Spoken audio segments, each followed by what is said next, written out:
Jesus, the Christian Messiah. One of his disciples has long been blamed for his death. The motive? 30 pieces of silver.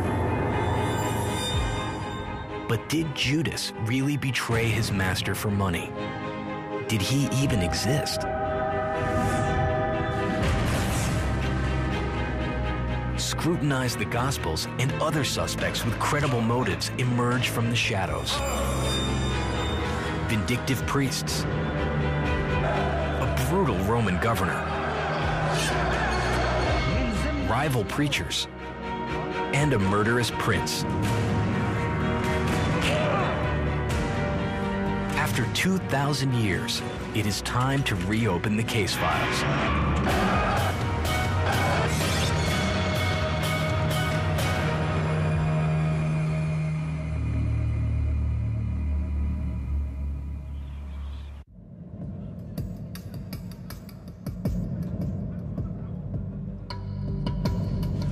After Jesus' arrest, the high priest Caiaphas interrogates Jesus. According to 3 of the Gospels, this occurs before a specially convened trial of the Sanhedrin, the Jewish council. But in only one of those Gospels, Mark, does Caiaphas get exactly the answer he wants out of Jesus. Are you the Messiah? Are you the Son of God? I am. The high priest says, "Are you the Messiah, the Son of God?" Jesus says, "I am." It's this fantastic moment. Hey! Do we even need to call more witnesses? We have all heard this blasphemy. What is your verdict? Guilty! Guilty! The guilty verdict gives the priests license to abuse Jesus. But is the Gospel of Mark the accurate account of what really happened?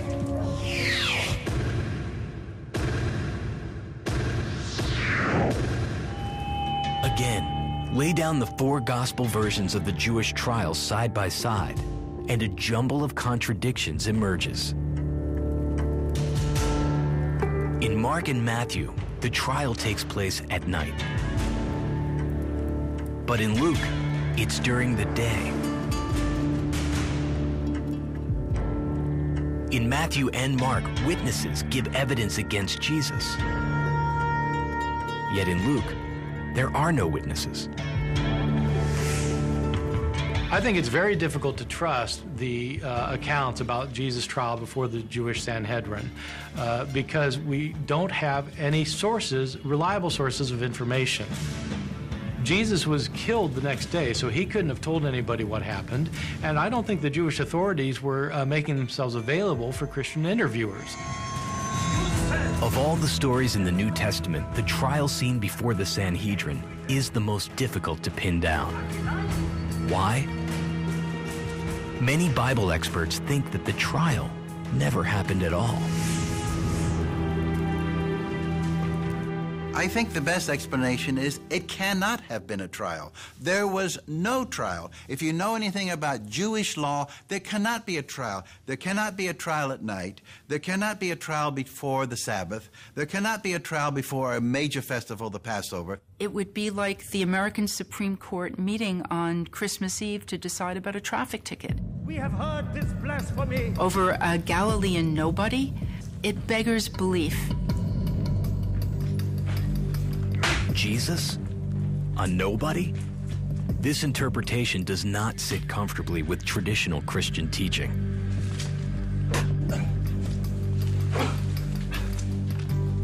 If this guy's a nobody, why is he crucified as King of the Jews? If he's a nobody, then why does his following continue to cling to his words? Trial or no trial, Caiaphas' powers as high priest were limited.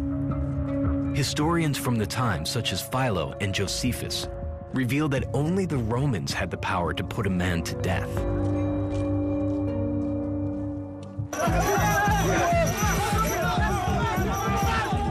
That explains why after his meeting with Caiaphas, Jesus is dragged to a courtyard in the palace of the Roman prefecture, a point on which all four Gospels agree.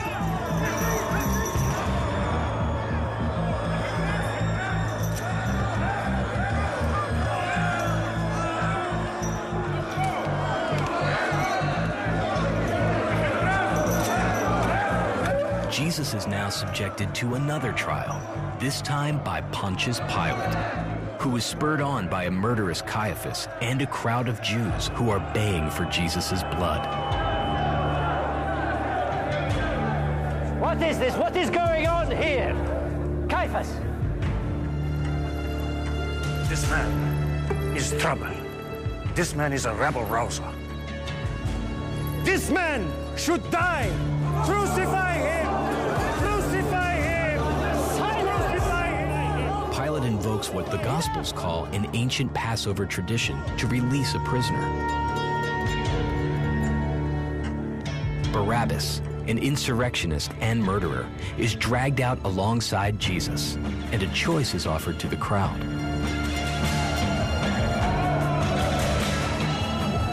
I can release one man. Shall I release this one, a murderer, an insurrectionist, or your king of the Jews? Barabbas! Bring Barabbas!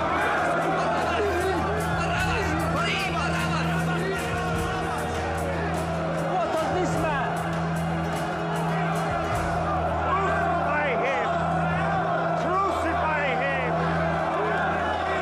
Caiaphas is portrayed as whipping up the crowd. But, as with the depiction of Judas, there is a significant change from one gospel to the next. The first gospel, Mark, written about 35 years after the death of Jesus, describes simply a crowd.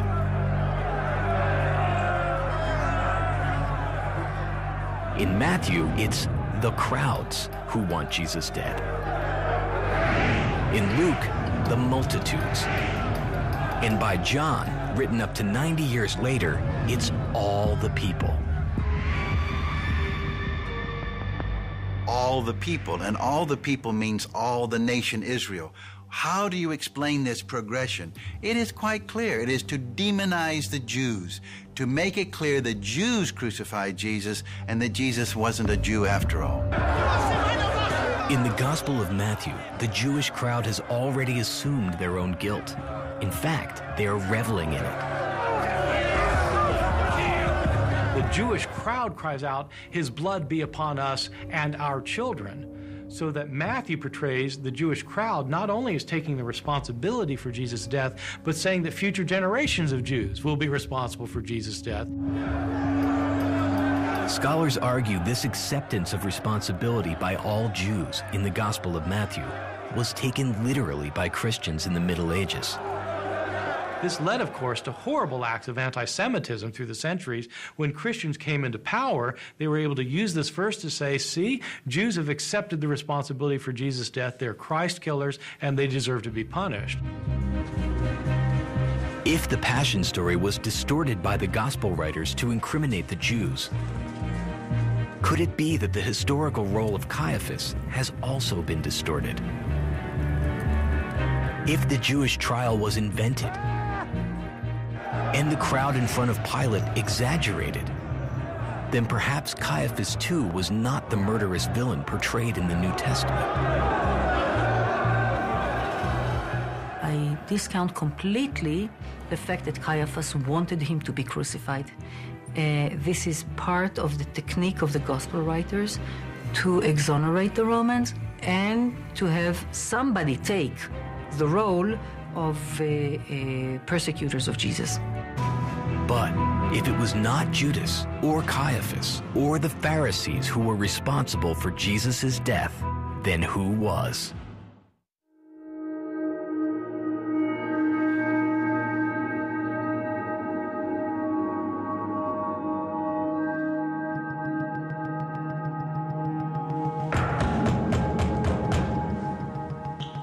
It's dawn on the day of Passover, when Pontius Pilate is rudely awakened.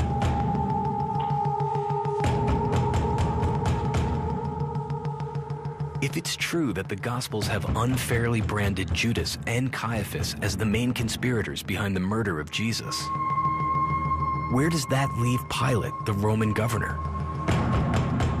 He is notorious for washing his hands of responsibility for Jesus' death.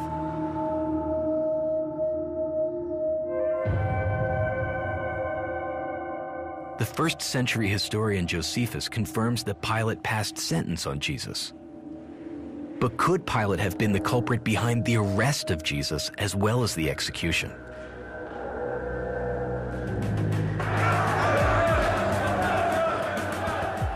During Passover, Jesus' teaching would have been seen as particularly provocative. Even if we don't imagine that Jesus was proposing any sort of armed revolt against Rome, even speaking about kingdom during the time period of Passover would have been particularly vibrant. It's a holiday in which God intervenes on behalf of Israel against oppressors. So imagine yourself in charge of keeping the peace at this festival.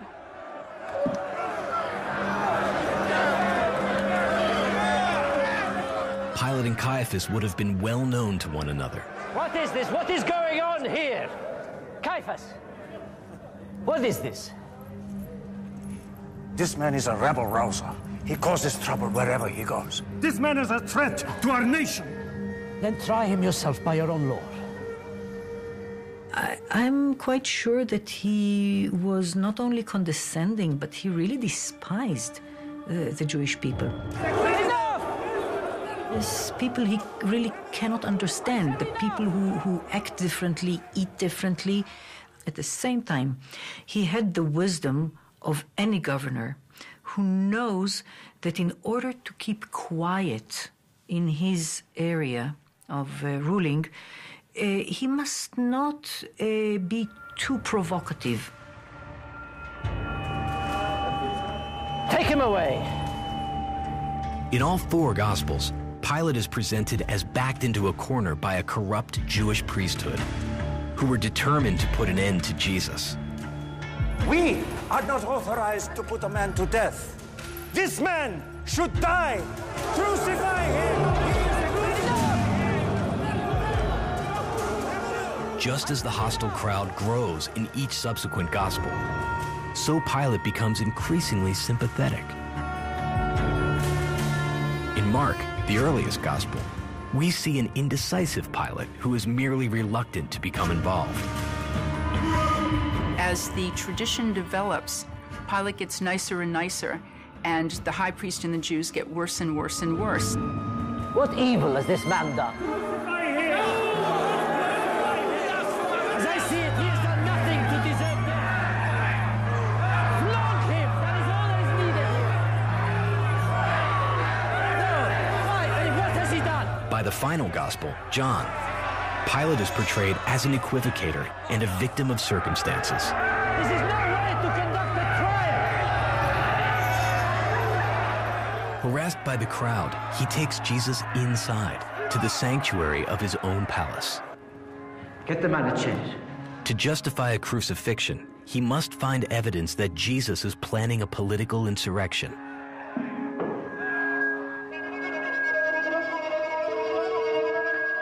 What is it you have done? And your own people, your own priests have brought you here. And they're saying you're calling yourself a king? Tell me, I am not a Jew. Are you their king? Are you the king of the Jews? My kingdom does not belong to this world. If it did, my followers would be fighting for me now. It's no doubt that if Pilate did ask him questions, it may have been to see whether the man is sane or insane, because if he's insane, then maybe he's not really a problem. In John, Pilate tells the crowd 3 times that Jesus is innocent.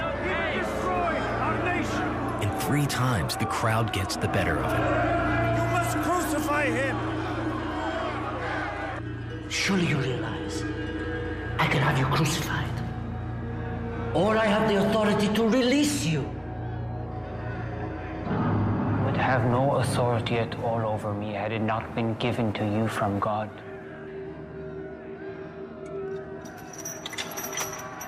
Part of the point of this is to show that Pilate is more of a lackey than he is an authoritative leader. He's being convinced one way or the other. He can't make up his mind. Pilate is so reticent in Christian tradition to execute Jesus that in the Gospel of John, Jesus actually has to nudge him and say, get on with it. You're not as guilty as the chief priest is. The deeper guilt lies with the man who handed me over to you.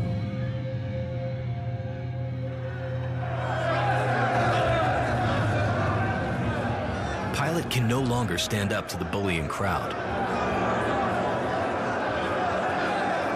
And in the Gospel of Matthew, Bring me water. finally, he washes his hands of responsibility.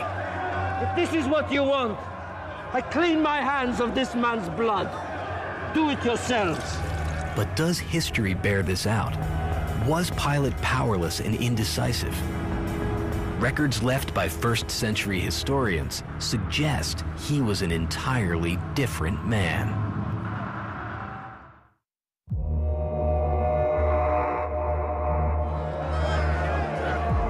The Gospels all portray the Roman governor Pontius Pilate as a weak, indecisive figure who was reluctant to spill the blood of an innocent man. But first-century historians Josephus and Philo paint a very different picture.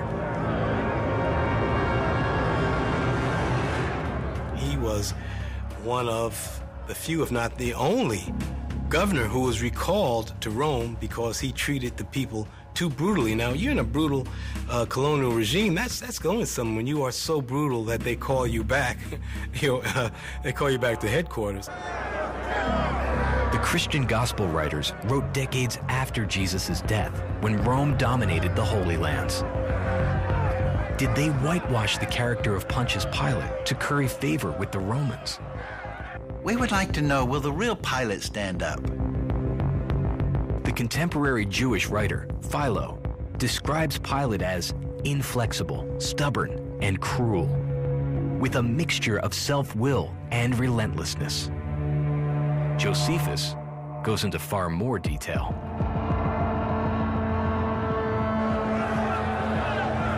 He recounts a horrifying incident that shows Pilate as anything but weak. According to Josephus, Pilate had faced a crowd in Jerusalem once before. He had constructed a 20-mile-long aqueduct to bring spring water to Jerusalem. A noble project, except he'd financed it with funds looted from the Jewish temple. A crowd of angry townsfolk was pressing in on Pilate and his guards. Pilate appeared defenseless, but he was far from it. He had planned this moment meticulously. He had his soldiers disguise themselves in Jewish garb. Then, when the crowd got too close, they threw off their capes and drew their swords.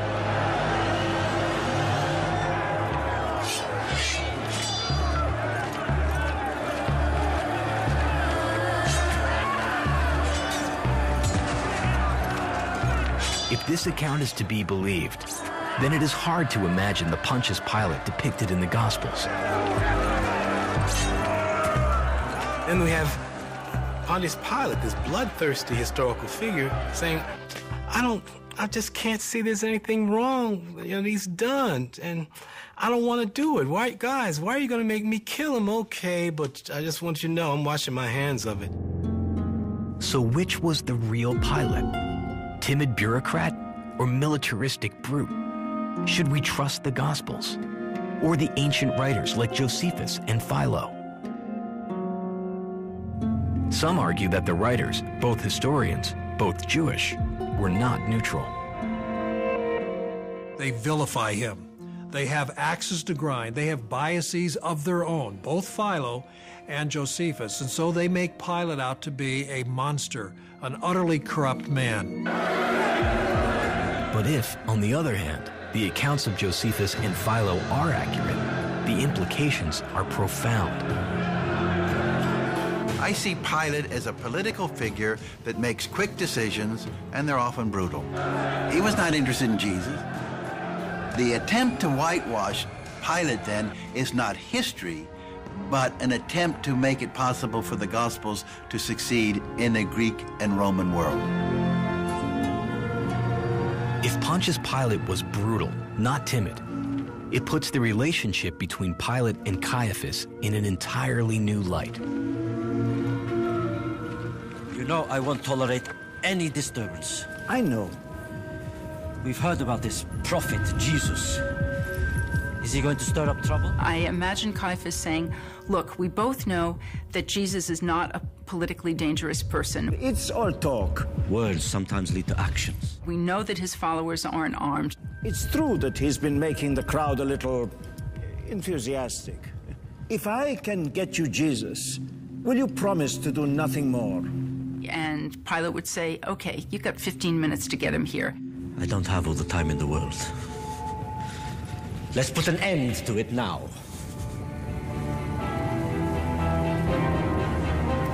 If Pontius Pilate was the sole perpetrator responsible for the death of Jesus, Jesus may have been a marked man from the moment he arrived in Jerusalem.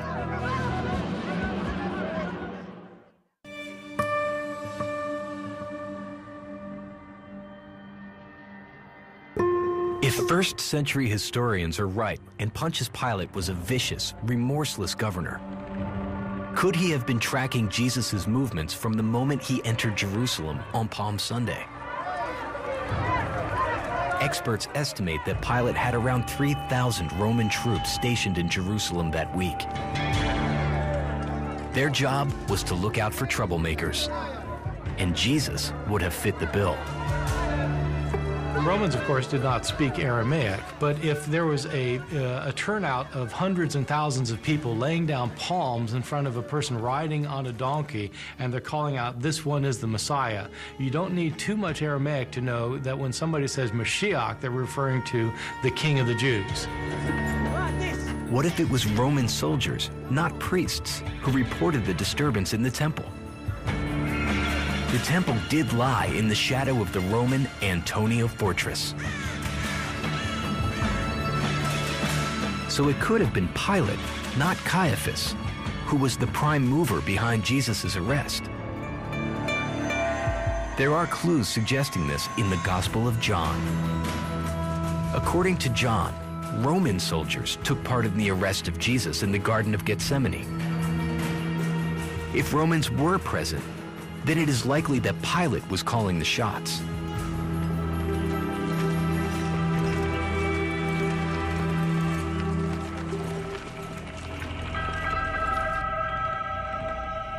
Pilate still could have sent Jesus to Caiaphas' house, believing that this was fundamentally a Jewish problem that the high priest could solve.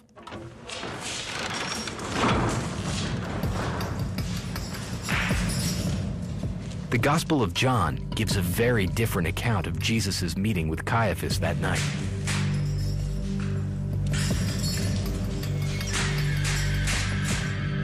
In John, there is no formal trial before the Sanhedrin. Instead, Jesus meets Caiaphas in private.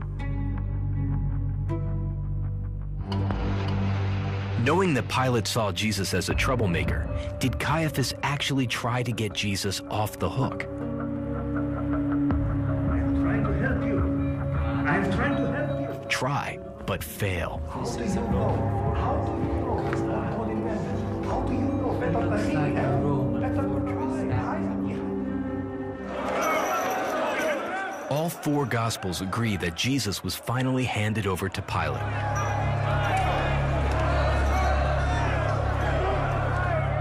But if Pilate was not a passive bureaucrat, but a ruthless tyrant, how should we interpret the events that followed?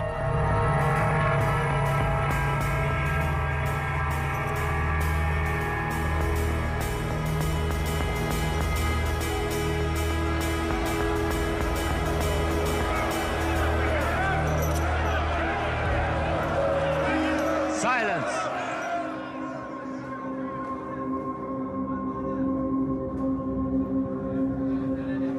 So, you call yourself a king? Are you king of the Jews? The militaristic Pilate portrayed in the historical records of Josephus and Philo would certainly not have been swayed by a crowd.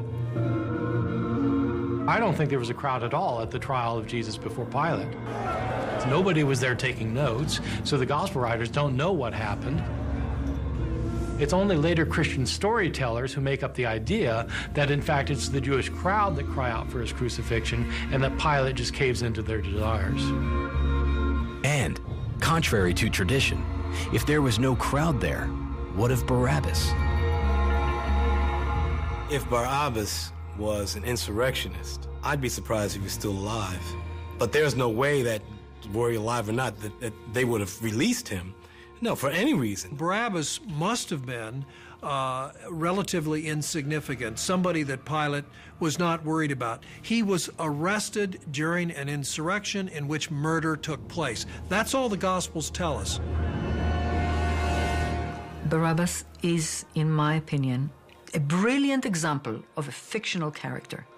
The fact that we have the crowd demanding the evil person to be released as opposed to the good, humble Jesus being condemned, that is another way in which the gospel writers vilify the Jewish people. Perhaps then, Barabbas never existed at all. If there was no Jewish crowd calling for Jesus to be killed, and no Barabbas, if Roman soldiers arrested Jesus, and he was tried by Pilate, the merciless Roman governor, then the burden of guilt shifts away from the Jewish suspects.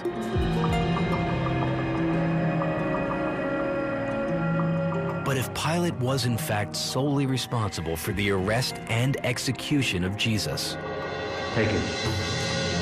What was his real motive? Did he just want to do away with a rabble-rouser, or was he part of a larger conspiracy?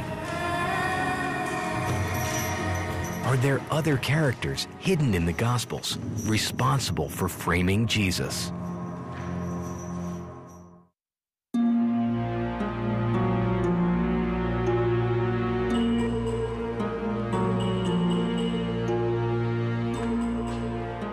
Historical sources confirm that Pontius Pilate ordered the crucifixion of Jesus.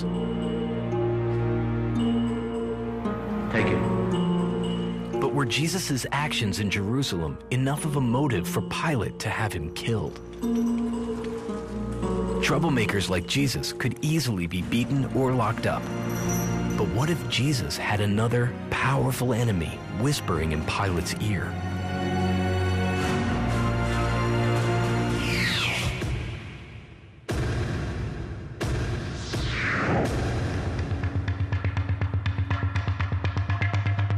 He's a rebel-rouser. He stirs up trouble wherever he goes. It started in Galilee, and now it's spread here. He's a Galilean. Yes, he is. Then in that case, he is subject to Herod's authority. Get Herod! Herod Antipas was the Jewish ruler of Galilee and son of the notorious king Herod the Great. According to the Gospel of Matthew, when Jesus was born in Bethlehem, Herod the Great was so enraged at the news that a rival Jewish king had been born that he ordered the slaughter of every male firstborn child. Now, over 30 years later, had his son Herod Antipas come to Jerusalem to finish off his father's work. Let me give you another candidate, Herod Antipas. He would be furious at anybody in his area in Galilee getting credit and honor that deserves to him. He wants to be as Herod the Great was, king of the Jews.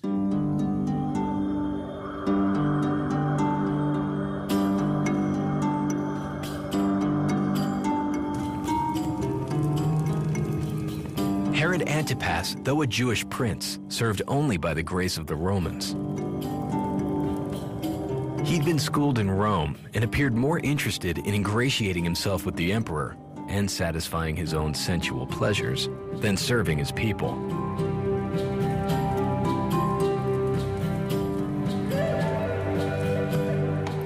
Antipas had been angered by the teaching of John the Baptist, Jesus' cousin and mentor, because John had pronounced Herod's incestuous marriage a sin. Herod Antipas, threatened by John's popularity, had him thrown into jail.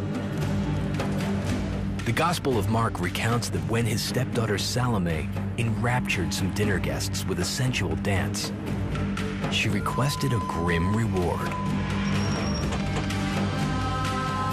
John's head on a plate.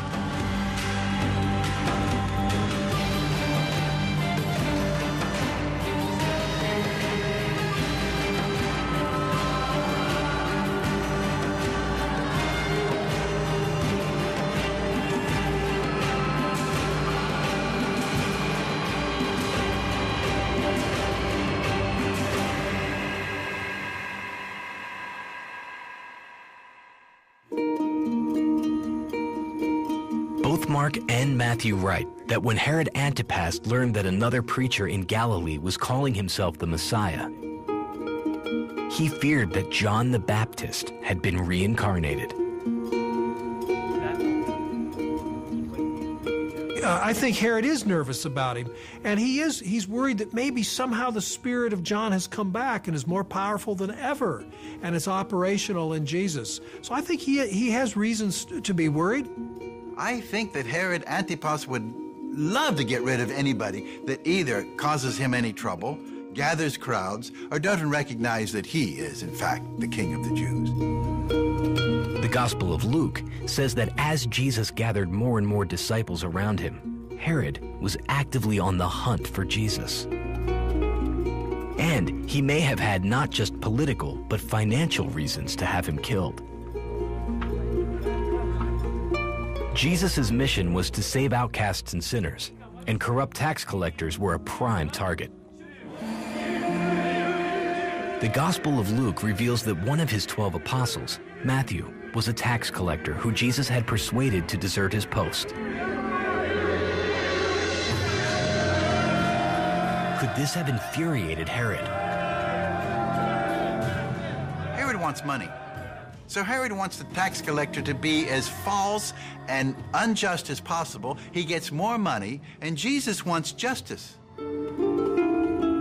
According to Luke, even the Pharisees, the Jewish sect who had clashed repeatedly with Jesus, sent him a warning that Herod wanted him dead. This suggests it was no idle threat.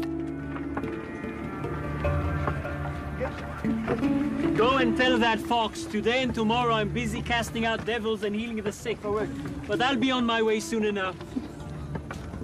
Anyway, it's unthinkable for a prophet to meet his death anywhere but Jerusalem.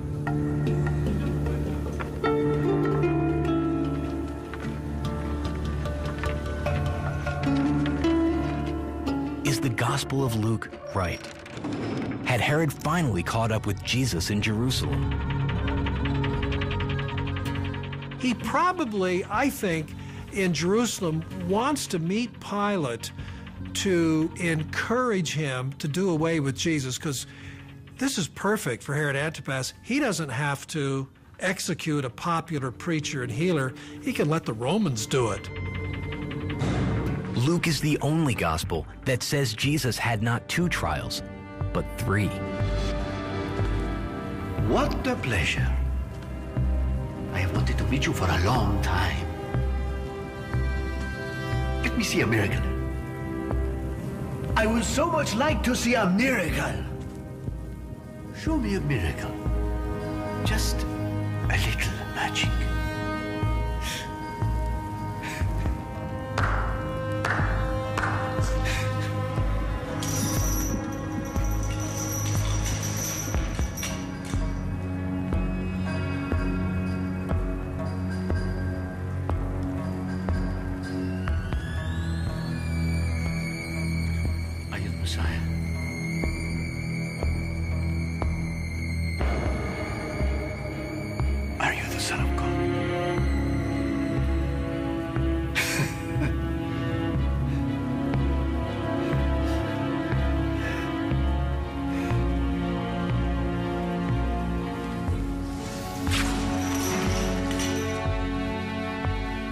According to Luke, Herod mocks Jesus and dresses him in the clothing of a king.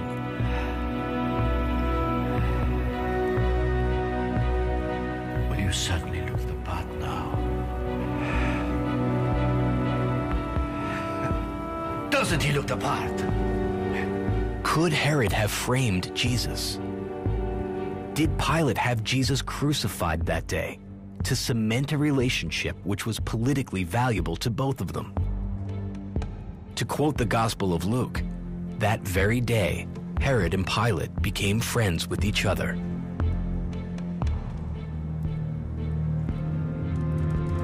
There is one final possible piece of evidence for this theory.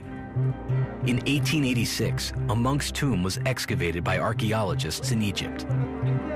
There inside was discovered a fragment of a lost fifth gospel, the Gospel according to Peter. The fragment is interesting because at the trial of Jesus, it's not Pontius Pilate who orders Jesus' death, it's Herod Antipas who orders Jesus' death. Take him.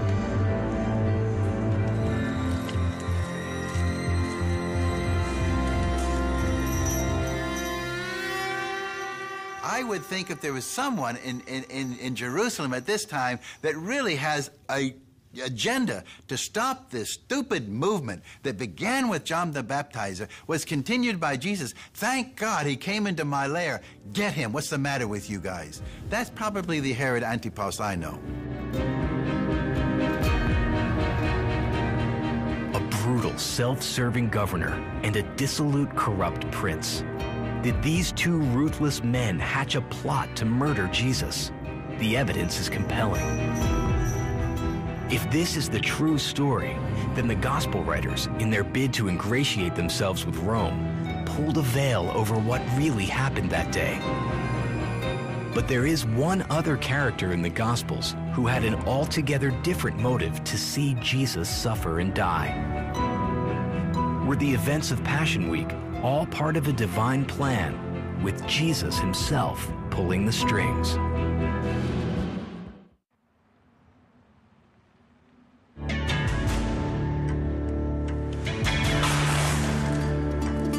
The death of Jesus, according to Christian orthodoxy, was part of a divine plan in which God sacrificed his only son to save sinners and bring redemption.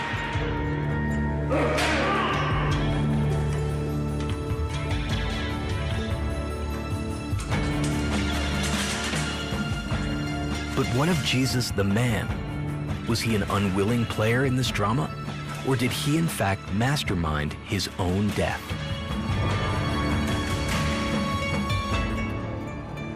When you think about who is possibly responsible for Jesus' death, don't forget the #1 actor in all these scenes is a man who's in charge. Let me ask you something. Who do people say I am? They say you are the Messiah. On the road to the holy city, Jesus reveals to his disciples that he will die in Jerusalem. I shall undergo great suffering. The elders, the priests, the doctors of the law, they will all condemn me. And they will kill me. Lord, you're not gonna die. You don't know. You think as men do, not as God. There are hints that for Jesus, it was more than just prophecy. Was Jesus himself controlling events?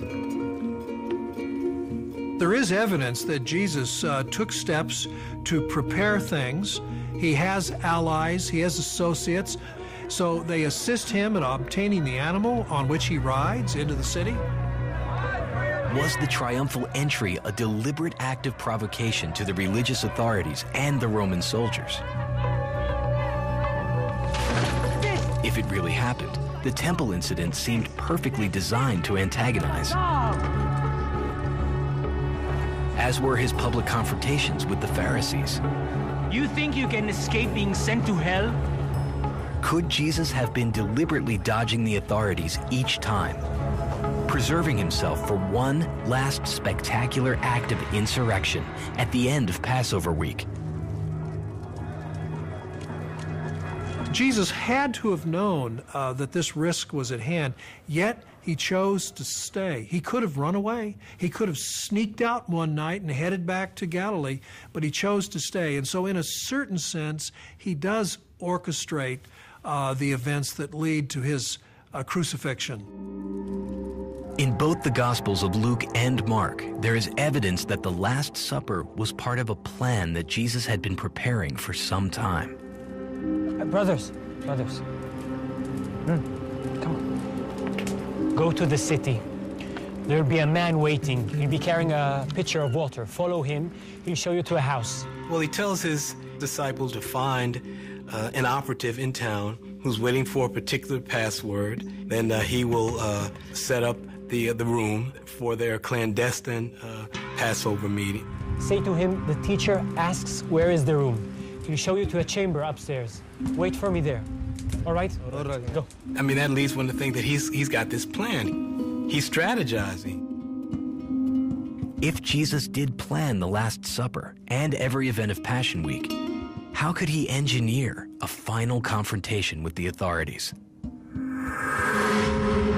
He would need an accomplice to leak the details of when and where he could be found. Go. Do what you have to do. Do it quickly. Was Judas's betrayal all part of that plan? An extraordinary new biblical find may provide evidence. In 1983, another gospel resurfaced in Geneva, Switzerland. The Gospel of Judas. It has a very different understanding of Judas from the one found in the New Testament. In the Gospel of Judas, it turns out Judas is the one who is on Jesus' side. If you do this, I know your name will be cursed forever. But do this for me, and I will tell you the mysteries of the kingdom.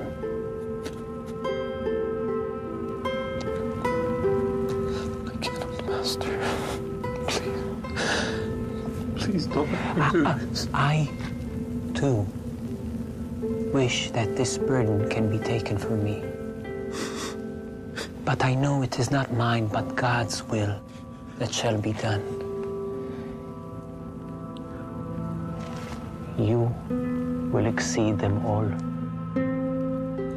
The Gospel of Judas is not accepted as canon by many. But if it is to be believed, it means that Jesus insisted that Judas betray him, and that would exonerate Judas. If the betrayal was conceived by Jesus himself, the scene at Gethsemane has a radically different meaning. There, according to the Gospel of Mark, Jesus prays to God to spare him from the suffering that he knows lies ahead. Father, you can do all things. If you can, let this chalice pass from me. I think the real Jesus is seen in Gethsemane when he falls on his face and prays to his Father in heaven and says, if it is possible that I can escape this fate, that's what I want. But then he says, but not what I want, what you want. Were these Jesus' last-minute doubts before a final showdown that he had planned with precision?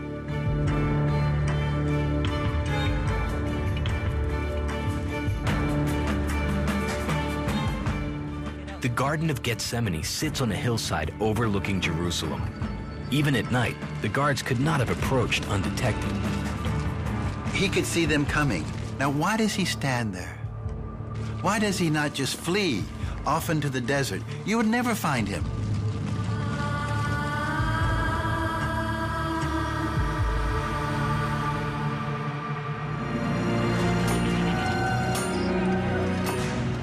Days after his arrival in the city, Jesus is nailed to a cross on a hilltop outside Jerusalem. Whether he had planned this moment or not, when his hour finally comes, Jesus feels the torments of an ordinary man. On the cross, Jesus screams, Eli, Eli, lama sabachthani. My God, why have you forsaken me? I think we see the real Jesus at that moment in anguish, not really desiring his own suffering and death, but realizing that it's going to have to happen, and he's willing to accept it. The crucifixion of Jesus remains the most powerful symbol of the Christian faith. But who really masterminded the death of Jesus? The gospel writers blame the faithless Judas, who betrays his master to conniving priests, and the high priest Caiaphas for whipping up the crowd that calls for Jesus' death. But the Gospels also tell of Jesus' fights with his rivals, the Pharisees, and hint at secret militants among his own ranks. Historical records point the finger of suspicion at a brutal and unforgiving Pontius Pilate. And the dissolute prince, Herod Antipas, had a motive to kill Jesus which spanned generations. When the Gospels are re-examined in the context of the precarious times in which they were written, when they are compared against each other because they don't tell precisely the same tale, when they are weighed against other ancient chronicles, who framed Jesus, the ultimate murder investigation, is no longer an open and shut case.